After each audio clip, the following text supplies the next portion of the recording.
The galaxy's apex predators, humanity's rise. The galaxy in 2073 stood in awe of the once docile humans, now known as the deadliest predators. Captain Marcus Hawkins, a symbol of Earth's new military might, wiped alien blood from his visor after defeating a caste slaver. It wasn't long ago that humans cowered on Earth, prey to superior alien empires. But Earth's unity, fueled by survival, birthed an era of human dominance. As the United Earth Expeditionary Fleet's most advanced ship, UES Invictus, hovered over the battlefield littered with alien wreckage, Hawkins reflected on humanity's rapid rise. Once enslaved, humans now ruled the stars with cutting-edge technology, quantum warping drives and antimatter cannons, allowing them to traverse and dominate the galaxy. Forge worlds, the size of moons, churned out colossal dreadnoughts, ready to crush any alien force. Earth no longer had the luxury of coexistence. Survival meant supremacy. Now, with augmented soldiers leading the charge, every battle cemented humanity's status as the galaxy's apex predator. A galaxy in fear. News of Earth's victory spread across the galaxy like wildfire. Alien species, once feared, now trembled at the might of mankind. At the Galactic Council headquarters, located deep in the heart of the galaxy, alien representatives gathered in a secret meeting. They knew that if humanity's wrath was left unchecked, that empires would crumble. Ambassador Zur of the Alari race opened the council's deliberation. These humans are becoming too powerful. They must be curbed before their expansion threatens our control. The council was divided. Some argued for peace, believing humans only retaliated when provoked. Others, like Bodol, a Kano ambassador who had witnessed human aggression firsthand, warned of the humans' unpredictable nature. Zuri proposed a bold plan to manipulate humanity's fury, redirecting it toward the Karragar, a species that humanity loathed. "We will make the Karragar their target," Zuri suggested. The council members whispered among themselves, some hesitant, while others saw this as the only way to ensure their survival. Little did they know, their plot would only fuel humanity's growing hunger for conquest. Captain Marcus Hawkins stood on the bridge of the UES Invictus, staring at the vast expanse of space before him. His mind churned with the revelations from their last mission. The Karragar were not only growing bolder in their attacks, but had somehow acquired advanced weaponry, technology far beyond their capability. The unsettling thought of an unknown benefactor arming the Karragar gnawed at his thoughts. The evidence pointed towards a more dangerous foe, one with the potential to destabilize the already fragile galactic order. "Captain, we're approaching the next colony under attack," Commander Reeves reported, her voice tight with tension. Preliminary reports indicate heavy Karragar presence. Hawkins nodded, his face set in grim determination. "Prep the fleet for combat. I want every gun ready, every fighter deployed. The Karragar won't know what hit them." He paused, then added, "And send a covert team to scout the ground. I want answers, Commander. We're walking into a war we don't fully understand." As the Invictus and its battle group jumped into the system, they were immediately met with a hailstorm of plasma fire. The Karragar fleet, larger and more formidable than anticipated, stood ready. This was no mere raid. It was a full-scale invasion force. Shields holding at 75%, Lieutenant Rodriguez reported from the tactical station, his fingers flying over the console. "Return fire," Hawkins barked. The Invictus guns roared to life, answering the Karragar assault with devastating force. Bright beams of energy and missiles streaked through the void, tearing into enemy ships with brutal precision. But something was wrong. Hawkins could feel it. This wasn't a typical Karragar battle strategy. Their ships, while powerful, were maneuvering with unusual precision, as if being directed by a superior mind. "Commander Reeves," Hawkins called out, "do you notice anything strange about their tactics?" Reeves narrowed her eyes at the tactical display. "Yes, sir. They're coordinating their attacks too well. This isn't typical Karragar behavior. It's almost like they're anticipating our moves." Hawkins clenched his jaw. They're being guided. Meanwhile, on the surface of the besieged colony, Sergeant Hawkins, no relation to the captain, but just as lethal, led his marine fire team through the dense jungle that surrounded the Karagar encampment. The ground was scorched from plasma blasts, and the air smelled of burning foliage and blood. "Keep your eyes open," Sergeant Hawkins muttered, his pulse rifle raised. The Karagar aren't the only threat down here. His team moved silently through the underbrush, their advanced armor making them nearly invisible to sensors. They had one mission: find out who was supplying the Karagar. Suddenly, a faint hum filled the air, a sound that didn't belong to any Karagar tech. Hawkins signaled his team to halt, scanning the area. His HUD flickered, picking up an energy signature nearby. "Over there," he whispered, pointing towards a ridge. His team moved into position, cautiously advancing on the source of the signal. As they crested the ridge, the scene below froze them in their tracks. In the valley lay a massive Karagar munitions depot, but it wasn't the depot that drew their attention. It was the group of Alari engineers working alongside the Karagar, adjusting strange devices attached to their weapons and ships. The Alari were a powerful, cunning race, one of the leading arms dealers in the galaxy and members of the Galactic Council. "So, it's true," Sergeant Hawkins muttered. "The Alari are arming the Karagar." The discovery was a bombshell. If the Alari were involved, this wasn't just a Karagar invasion, it was a galactic conspiracy. Humanity was being drawn into a war orchestrated by forces far beyond what they had anticipated. Hawkins signaled his team to fall back. They had the proof they needed, but now they have to get it off the planet and back to the Invictus. Back aboard the Invictus, the battle raged on. The Karagar ships, backed by their newly acquired Alari technology, were putting up a fierce fight. Even with the Invictus' superior firepower, the human fleet was taking heavy losses. "Captain, enemy ships are concentrating fire on our port side," Commander Reeves warned. "Divert power to the shields and bring the plasma cannons online," Hawkins ordered. "We need to punch a hole through their formation." The Invictus cannons fired, tearing through the Karagar ships like paper. Explosions lit up the void as several enemy vessels disintegrated. But still, the Karagar pressed on, relentless in their assault. Suddenly, an alert flashed on Hawkins' console. "Captain," Reeves said, her voice filled with urgency, "we've got a stealth signature incoming. It's fast and it's big." Before Hawkins could react, the Invictus shook violently, alarms blaring as a massive energy wave slammed into the ship. Hawkins was thrown forward, barely catching himself on the command console. "What the hell was that?" he demanded, shaking off the impact. Reeves' face paled as she checked the readouts. "Sir, it's some kind of gravitational weapon. Our shields are down to 40%, and power is fluctuating across the ship." "Target that weapon and take it out now," Hawkins ordered. The Invictus returned fire, but the enemy weapon fired again, sending another pulse of destructive energy through the fleet.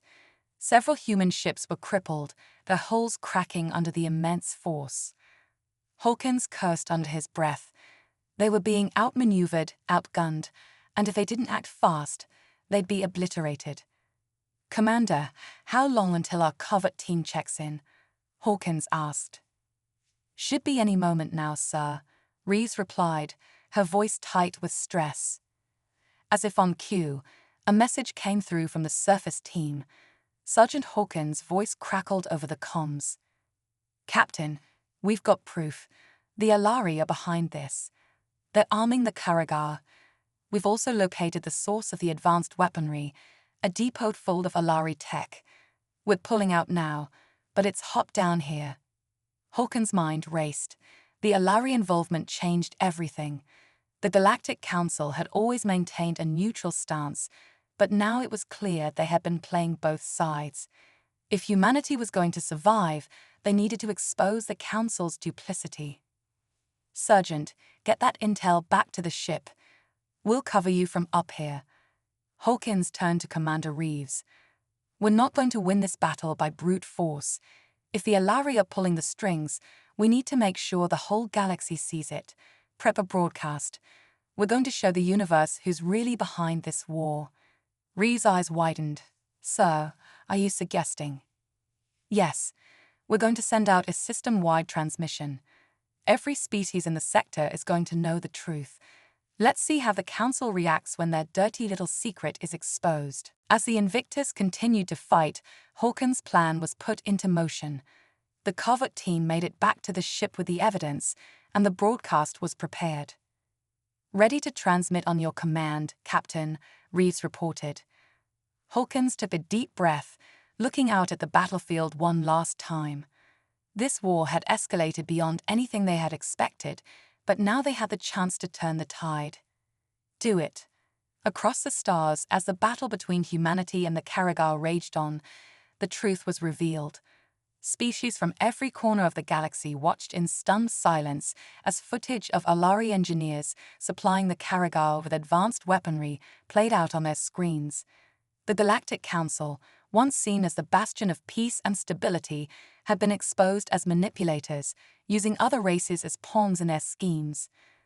The shockwaves from the transmission were immediate. In the heart of the Galactic Council, chaos erupted as representatives demanded answers. The balance of power had shifted, and now the fate of the galaxy hung in the balance. But for Captain Marcus Hawkins and the crew of the Invictus, the battle was far from over. The Karragar, desperate and enraged, would fight to the bitter end. And Hawkins knew that to secure humanity's place in the stars, they would have to face whatever came next with the same relentless determination that had brought them this far. As the final Karragar ship exploded into a brilliant fireball, Hawkins allowed himself a brief moment of satisfaction. "War isn't over yet," he muttered, "but now we've got a fighting chance." And with that, the Invictus powered forward, ready to face the next battle in humanity's fight for survival, the Council's betrayal.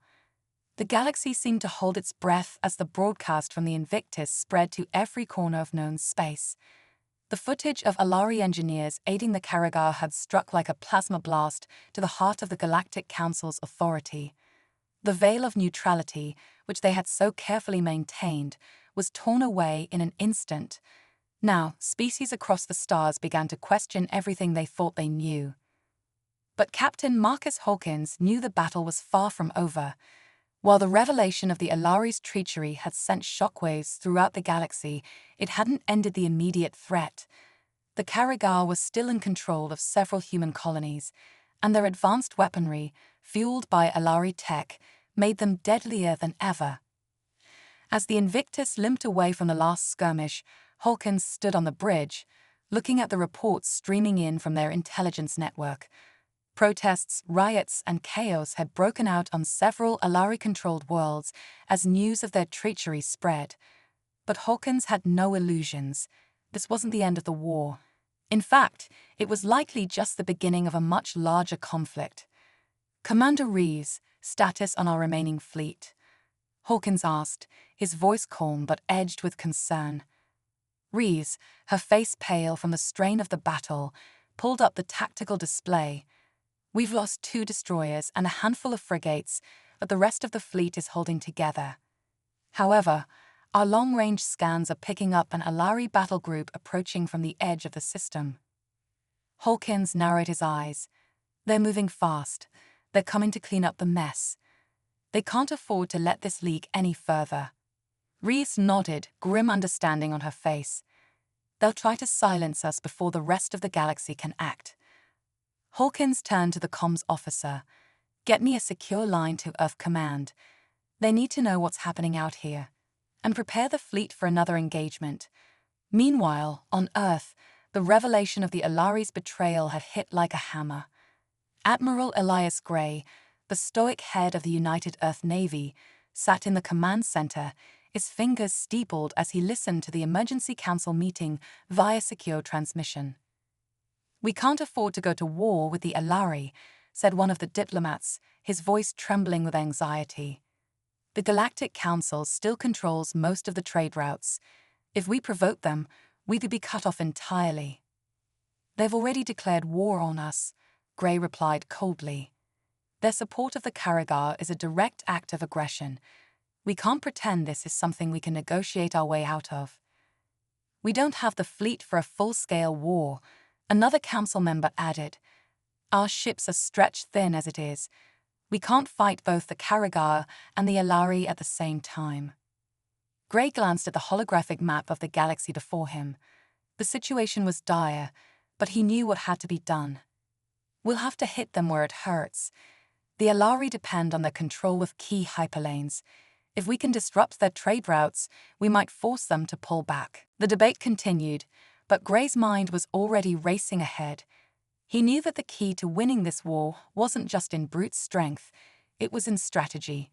And right now, their greatest weapon was the truth. The Alari had been exposed as traitors, and the other races of the Galactic Council would be hesitant to align with them if humanity played their cards right. Prepare to send out a communique to our allies, Gray ordered, standing up from the command table. The Alari have overplayed their hand, and now we'll show the galaxy that we won't be pushed around. Back on the Invictus, Captain Hawkins stood with arms folded, watching the stars drift by as they headed for their next destination. His thoughts were interrupted by a ping from his communications officer. Captain, we're receiving a transmission from the Cathari Coalition, the officer reported. They want to discuss an alliance. Hawkins' eyebrows shot up. The Cathari were a powerful race, known for their fierce warriors and advanced starships. If they were willing to align with humanity, it could change the entire balance of the war. Put them through, Hawkins ordered, stepping forward as the screen flickered to life. On the other end, Chieftain Vorka, leader of the Cathari, appeared. His feline features were sharp and regal, his eyes glowing with intensity. Captain Hawkins, I've seen the broadcast you transmitted. The Alari's treachery has not gone unnoticed among my people. Hawkins nodded. We were hoping that other races would recognize what's at stake here. The Alari have been manipulating the galaxy for too long. Vorka bared his sharp teeth in what passed for a smile among his kind. Indeed, the Cathari have no love for the Alari, and we have long suspected their machinations. But now that we have proof, we can act. We are prepared to offer our aid to humanity in this war. Hawkins allowed himself a small smile. We could use the help. The Alari won't go down easily. Vorka's expression grew serious. No, they will not. But the Cathari do not fear a challenge. We will send a fleet to join yours. Together, we will show the galaxy that we will not be pawns in the Alari's game. The transmission ended, and Hawkins turned to his crew. You heard the chieftain. Prepare for joint operations with the Cathari fleet. We may just have the allies we need to win this. As word of the Alari's betrayal spread, other members of the Galactic Council began to distance themselves from the once powerful species. Some races, like the Turani and the Valians, who had long been suspicious of the Alari's influence, began pulling their ambassadors from Alari-controlled territories. In the heart of the galactic capital, tensions reached a breaking point.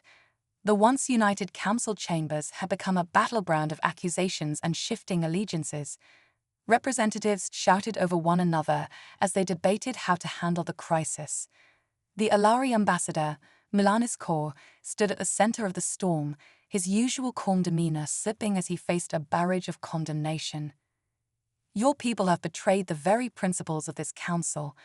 A Turani representative spat, his scales rippling with anger. You have armed a barbaric race and sparked a war for your own gain. Kaur's eyes blazed with defiance. We did what was necessary to maintain order. Humanity is a threat to the balance of power in this galaxy. They needed to be checked. By arming savages. Another representative from the Ranian consortium asked, his voice dripping with disdain. This council was founded on the principle of peace, not secret wars. As the council descended into chaos, the cracks in the once powerful alliance grew wider. The Alari, once considered the de facto leaders of the council, now found themselves increasingly isolated. With the galaxy teetering on the brink of full-scale war, Captain Hawkins received orders to lead the combined human and Cathari fleet in a daring assault on the Karragar stronghold of Kralon Prime. The Karragar, bolstered by Alari weapons, had turned the planet into a fortress, but if humanity and their new allies could take it, they would deal a crippling blow to both the Karragar and the Alari. The combined fleet dropped out of hyperspace above Kralon Prime, and immediately the battle began. Karragar ships, bristling with Alari technology, swarmed toward the human and Cathari forces. Plasma beams and missile volleys lit up the void as the two fleets clashed in a brutal, high-stakes confrontation. All units, focus fire on the lead Karragar dreadnought. Hawkins commanded, his voice calm despite the chaos erupting around him. The Invictus guns roared to life, sending devastating blasts into the Karragar formation. But they fought with a ferocity born of desperation. Their dreadnoughts, reinforced with shields, withstood the onslaught longer than expected. Hawkins watched in frustration as their weapons tore through several Allied ships. "We need to break their lines," Commander Reeves said urgently. "If we don't take out that dreadnought, we won't be able to get ground troops onto the surface." Hawkins glanced at the tactical display, formulating a plan. "Launch the strike teams. We'll have to take that ship out from their ace elite human and commandos boarded the dreadnought." The tide of battle began to shift. The commandos fought their way through the ship's corridors, taking out key systems and disabling its shields. Meanwhile, on the surface of Prime, Sergeant Hawkins and his Marines engaged in fierce combat with the ground forces. Plasma bolts flew through the air as the human soldiers pushed forward, using their superior tactics and advanced tech to outmaneuver the enemy. The dense atmosphere of Prime was filled with the sound of roaring engines and the unmistakable hum of advanced energy weapons. Humanity, together with their newfound allies, the Cathari Coalition, was executing one of the most daring planetary assaults in their history. The enemy, the Karragar, fortified by Alari technology, had entrenched themselves deep within the planet's sprawling cities and military installations. This was no ordinary stronghold. Kralon Prime was the heart of Karragar power, a planet-sized fortress bristling with weapons, shield generators, and legions of warriors. In orbit, the battle above raged on. Dreadnoughts exchanged volleys of plasma fire, while smaller, nimbler frigates darted through the carnage, striking at vulnerable points. The Invictus, Hawkins' flagship, was in the thick of it, pouring concentrated fire into the dreadnoughts. "Shields at 30%, Captain," Commander Reeves reported, her voice steady despite the dire situation. The ship shuddered as another barrage from a ship impacted their shields. The Invictus guns lit up once more, their deep thrumming matching Hawkins' heartbeat. Each hit sent shockwaves through the enemy fleet, but they held firm, unwilling to let humanity and their allies take the planet. They had every reason to fight. They knew that if Kralon Prime fell, it could spell the end of their empire. On the bridge, Hawkins' focus was split between the tactical readout and the chatter of communications from the ground forces. His brother, Sergeant Hawkins, was leading the charge below, and every moment without an update on his status made the captain uneasy. The ground was another battlefield altogether. Sergeant Hawkins and his squad had been dropped into the heart of the planet's capital city, a sprawling urban expanse that served as the seat of the government. With towering skyscrapers reinforced with military-grade shields and energy barriers, taking the city would be no easy task. Sergeant Hawkins led his unit through the narrow streets, dodging blasts of energy that disintegrated whatever they touched. The soldiers were fierce, hulking brutes with an unrelenting combat style, but the humans, armed with cutting-edge tech and their indomitable spirit, fought with a precision and ferocity that matched their enemy's brute strength. "Hawkins, we've got hostiles closing in from the north," yelled Corporal Lee, her voice crackling over the squads. "Hold position. Use the buildings for cover." Sergeant Hawkins barked back, his eyes scanning the rooftops for snipers. His team had been pinned down in the plaza of Victory Square, a massive expanse dominated by statues of war heroes. The symbolism wasn't lost on him. Here, in the heart of that empire, humanity would plant its flag and declare victory, or they'd die trying. As the forces regrouped for another assault, a familiar high-pitched whine reached their ears.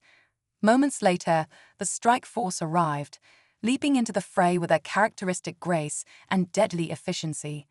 The chieftain led his warriors from the front, his twin energy blades slicing through soldiers with ease. The presence lifted the spirits of the human troops, and together, they surged forward, pushing the Karagar back step by step. "Good timing," Sergeant Hawkins said, slamming a fresh magazine into his rifle. The leader nodded, his feline eyes glinting with amusement. "We couldn't let you have all the fun, human." Together, the combined force of human and Cathari warriors pressed on, driving toward the heart of Krelok's city. Their target, the Central Command Center, where the Karagar war leaders were holed up, directing the defense of the planet. If they could take the command center, it would cripple the Karagar's ability to coordinate their forces. But the closer they got to the command center, the fiercer the resistance became.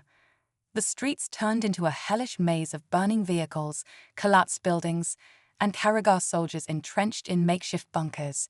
Every step forward was paid for in blood. Sergeant Hawkins moved through the chaos like a ghost, ducking under enemy fire and returning precision shots with lethal accuracy. His squad followed his lead, weaving through the battlefield with the efficiency of a well-oiled machine. But despite their progress, the Karagar's defenses seemed endless. "Captain, this is Hawkins." The sergeant yelled into his comm. "We're hitting heavy resistance. We're close to the command center, but the Karagar have dug in deep. We're going to need fire support." The response was immediate. From orbit, the Invictus and its fleet unleashed a barrage of targeted strikes, tearing into the Karagar defenses with brutal precision. The ground shook as missiles and energy beams obliterated enemy strongholds, creating an opening for human and Cathari forces to push forward. "That's our cue," Hawkins roared, signaling his team to move. With the Karagar defenses temporarily broken, they surged forward, closing the final distance to the command center. But just as they breached the outer perimeter, a new threat appeared. From the shadows of the ruined city, Alari battle mechs emerged, towering constructs of metal and energy. These machines, standing over 20 feet tall, were bristling with advanced weaponry, their sleek designs unmistakably Alari in origin. They moved with an eerie precision, their energy shields absorbing everything the human and Cathari forces could throw at them. "Mechs incoming," Corporal Lai shouted, her voice tinged with panic as one of the machines opened fire, vaporizing a nearby squad with a single blast. Hawkins gritted his teeth. "We need heavy weapons to take those things down." The Cathari, never once to back down from a challenge, charged the mechs, their agility allowing them to dodge the machine's initial barrage. But even their famed energy blades struggled to penetrate the Alari shields. Sergeant Hawkins, thinking quickly, grabbed a portable EMP device from his pack. It was a risky move. The EMP would disable not only the mechs, but also any nearby electronic equipment, including their own. But they were out of options. "Cover me," Hawkins shouted as he sprinted toward the nearest mech, weaving through rubble and dodging plasma fire. His team laid down suppressive fire, drawing the attention of the mechs long enough for Hawkins to reach his target. With a quick motion, he slapped the EMP onto the mech's leg and dove for cover. The explosion of energy was blinding. The mech froze for a moment, its shield flickering before collapsing entirely. Taking advantage of the opening, Hawkins fired a high-explosive round directly into the mech's central processor. The machine staggered before collapsing in a heap of smoldering metal. Seeing their commander's success, the rest of the squad followed suit, deploying their own EMPs to disable the remaining mechs. Within minutes, the once imposing machines were nothing more than scrap metal littering the battlefield. "Command center is just ahead," Hawkins yelled, rallying his troops for the final push. The surviving Karagar forces, demoralized by the destruction of their mechs, fell back toward the command center, but they couldn't hold for long. With a final charge, the human and Kithari forces breached the inner defenses. They stormed the central command, cutting down the last of the Karagar soldiers and capturing the war leaders in a swift, decisive strike. As the dust settled and the smoke began to clear, the human flag was raised over the ruins of the Karagar command center. The battle for Kralon Prime was over. The Karagar's most fortified world had fallen, and with it, that empire was left vulnerable. But the cost of victory had been high. Thousands of soldiers lay dead or wounded, and many of the cities on Kralon Prime were little more than ashes. For humanity and their Kithari allies, this was only the beginning of a long and costly war. The Alari, though exposed as traitors, was still a formidable force, and they would not take this defeat lightly. Captain Hawkins stood on the bridge of the Invictus, watching the broken Karagar ships drift aimlessly in the void. The victory felt hollow, but it was a step forward. The galaxy now knew the truth about the Alari, and the tide of war had begun to turn. On the surface, Sergeant Hawkins and his team helped the survivors of the battle regroup, tending to the wounded and securing the area. He looked up at the sky, where the smoke from the battle still lingered. "We did it," Corporal Lai said quietly, standing beside him. Hawkins nodded, but his face remained grim. "This is just the start. The real fight is still ahead." Far from Kralon Prime, the Alari Council met in secret, plotting their next move. The fall of the Karagar stronghold had been a blow, but they had not been defeated yet. Plans were already in motion to strike back at humanity, and this time they wouldn't underestimate the resilience of their enemies. The battle for Kralon Prime. The skies above Kralon Prime erupted into chaos as the human fleet, led by the Invictus, engaged the Karagar defenses. Captain Hawkins stood on the bridge, eyes locked on the tactical display as his ship unleashed devastating plasma volleys at the enemy dreadnoughts. Every hit brought them closer to victory, but the Karagar weren't backing down easily. On the surface, Sergeant Hawkins and his squad fought through the streets of Krelok City, the capital of the Karagar Empire. The enemy had turned the city into a fortress, with soldiers entrenched in every building. As the squad pushed forward, they were met with fierce resistance, forcing them to take cover behind fallen debris. Suddenly, the ground trembled as Alari battle mechs, massive, towering machines, entered the fray. Armed with devastating energy cannons, they cut through the Allied forces with brutal efficiency. But Sergeant Hawkins wasn't about to retreat. Grabbing an EMP device, he charged toward the nearest mech, dodging fire as his squad provided cover. He planted the device, and with a blinding flash, the mech's shields collapsed. A single shot from his high-explosive round finished the job. With the mechs disabled, the squad surged forward, breaching the Karagar command center. After a fierce battle, they secured victory, capturing the Karagar war leaders and bringing Kralon Prime under human control. The victory came at a great cost, with many lives lost, but it marked a crucial turning point in the war. Humanity and their Kithari allies had struck a devastating blow to the Karagar Empire, though the Alari still lurked in the shadows, plotting their next move.